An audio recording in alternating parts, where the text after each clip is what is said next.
தென்காசி மாவட்டத்தில் கார் பருவ சாகுபடிக்கு ராமநதி, கனடா அணைகளில் இருந்து தண்ணீர் திறக்கப்பட்டு உள்ளது.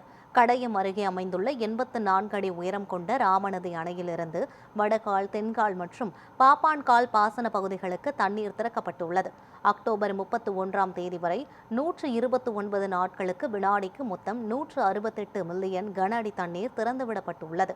இதன் மூலம் 1008 ஏக்கர் நேரடி பாசன நிலங்கள் பயன்பெற உள்ளன.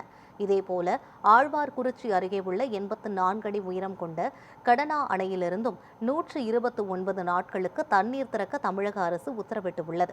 664 மில்லியன் கன அடிக்கு மிகாமல் தண்ணீர் திறக்கப்படும் என தெரிவிக்கப்பட்டுள்ளது.